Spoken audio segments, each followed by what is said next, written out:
Bueno, señores, continuamos con más de la hora de té del día de hoy. En este té social nos acompaña Janoy Vargas de la Fundación Volver. Vamos a conocer a fondo el hermoso trabajo que hace esta fundación para la sociedad dominicana. Bienvenido, Janoy. Muchas gracias. Reitero ese agradecimiento y la oportunidad de participar en este prestigioso espacio. Gracias a usted por acoger, ¿verdad?, nuestra invitación. Cuéntenos de la Fundación Volver, coméntenos cómo nace.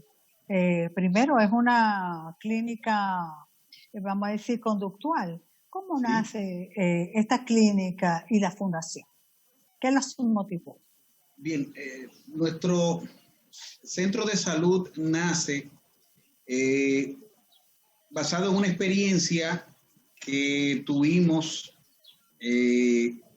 como estudiante de psicología y voluntario en un centro de rehabilitación llamado Desafío Juvenil, hace aproximadamente unos 20 y tantos años, en donde desde temprano nos inclinamos hacia la ayuda de esta población, el servicio a esta población, que luego se convirtió en un trabajo constante, arduo, y que en un momento determinado, ante la apertura de un centro, que dicho sea de paso, lo dirigía Ramón Pumarol, no sé si ustedes recuerdan a Ramón Pumarol, Casa de Restauración, un hombre que por muchos años testificó haber sido restaurado mediante la fe del alcoholismo.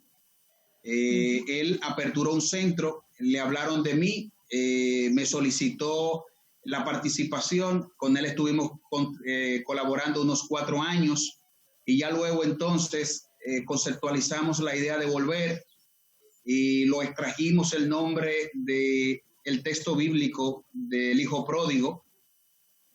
No sé si recuerdan esa parábola del hijo pródigo, en donde en un momento determinado, después de haber tomado una mala decisión, rectificó mediante una introspección, y la Biblia registra que volviendo en sí, ¿verdad?, decidió darle un nuevo rumbo a su vida, soltar el control, asumir receptividad, obediencia, humildad.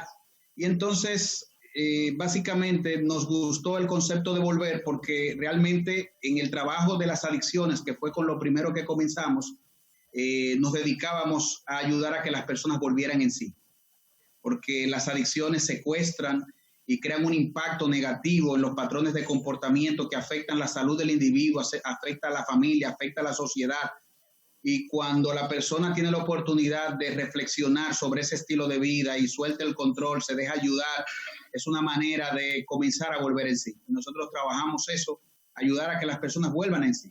Ya luego la entidad se extendió por un asunto de infraestructura física, por un asunto de aumento del personal, se pudo extender y hoy día son 2 centros, uno de corta estadía, que trabaja temas de crisis, desintoxicación, programa ambulatorio, seguimiento a los pacientes que han estado internos anteriormente. Esa es la clínica que tenemos en Bellavista, habilitada por Salud Pública en segundo nivel de atención.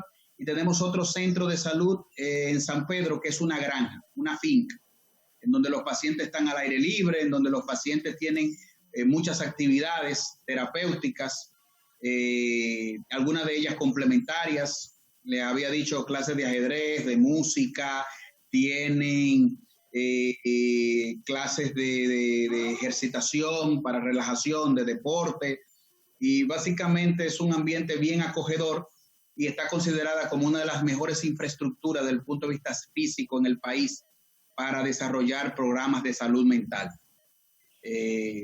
Nos encantaría la estructura de Volver. Nos encantaría saber cuáles son esos primeros síntomas con los cuales podemos identificar que una persona está introduciéndose en una adicción. Sí.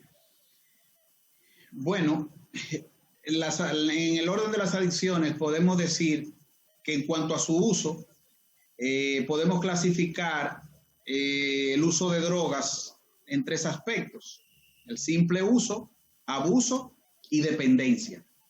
Sabemos que hay usuarios recreativos como personas que consumen alcohol y no por eso se puede decir que sean alcohólicas. Así también hay muchas personas que consumen incluso sustancias prohibidas y no han desarrollado una obsesión y compulsión por la misma y por lo tanto posiblemente no tengan un impacto negativo en su vida relacionado con este aspecto, por lo menos en el orden de la economía y en el orden de infringir la ley, fuera ya del propio consumo. Sin embargo, hay otros que pasan la frontera y pasan de ser usuarios a ser abusadores. Personas que tú lo ves que se aguantan por un tiempo, una semana, 2 semanas, un mes, pero luego entonces cuando comienzan tienen dificultad para parar porque son compulsivos. Se recogen de nuevo y luego entonces se convierte en algo cíclico. Esos son abusadores de sustancias psicoactivas. Ahora, el dependiente es el que tiene que hacerlo todos los días. Es la persona que no para. Es la persona que ya su consumo de sustancia o su actividad adictiva le ha creado un impacto en el orden académico, posiblemente en el orden laboral, en el orden de la convivencia familiar, en el orden de adaptabilidad social, ¿verdad? Entonces, en este caso, ya lo vemos como el nivel más alto.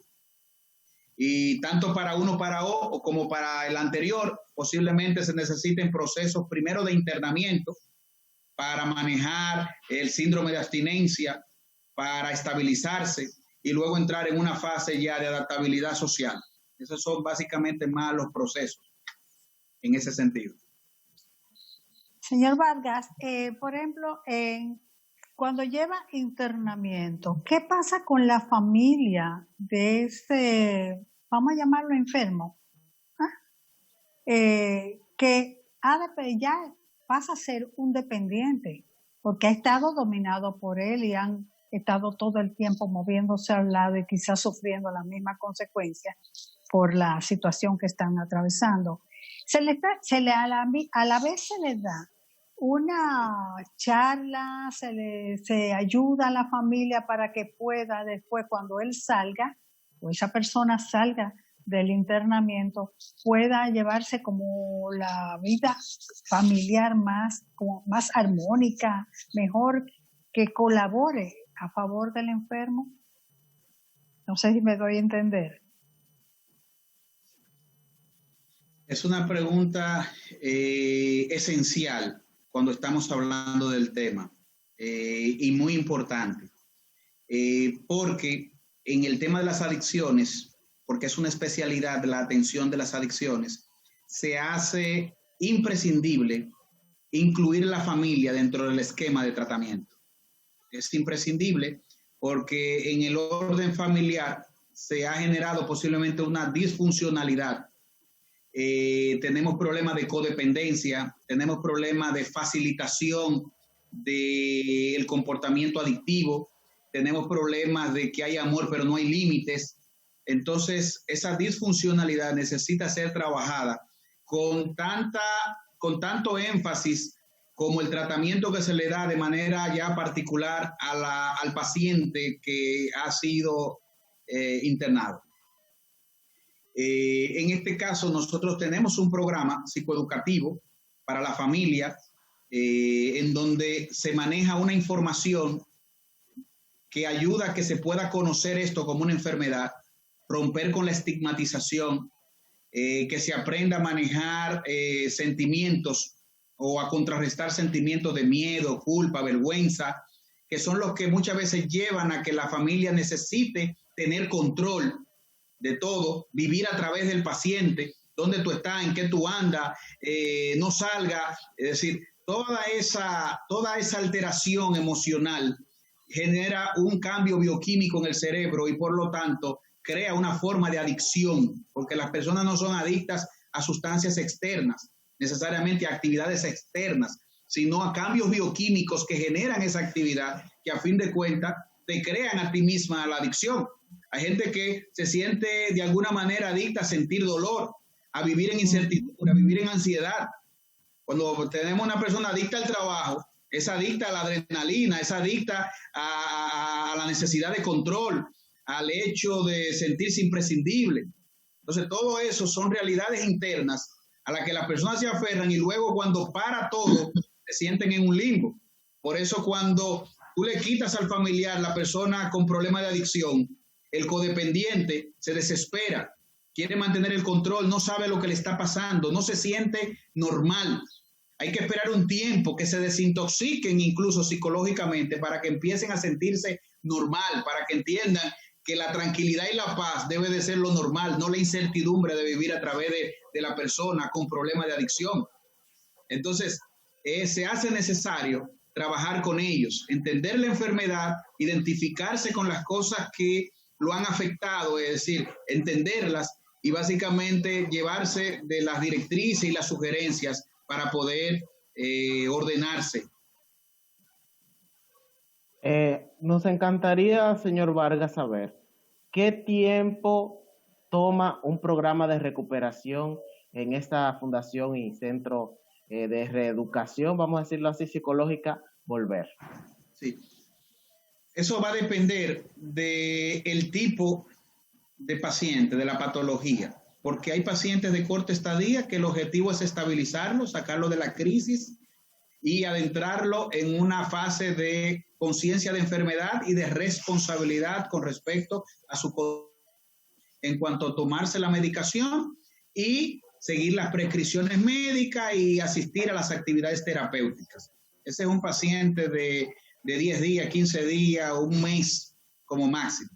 Ahora, los programas de rehabilitación tienen otro concepto envuelto, porque implica una fase de desintoxicación, bajar los niveles de toxicidad del organismo mediante fármacos y el tiempo en la administración de estos fármacos.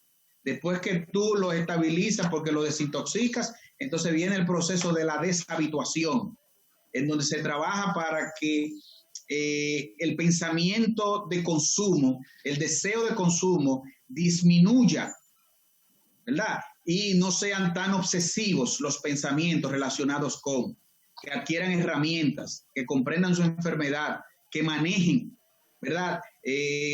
Los estados mentales de condicionamiento que te promueven volver otra vez al consumo, que aprendan a prevenir las recaídas, empoderar a la familia, psicoeducar a la familia. Cuando hablamos de esto, estamos hablando de procesos de 5 y 6 meses internos.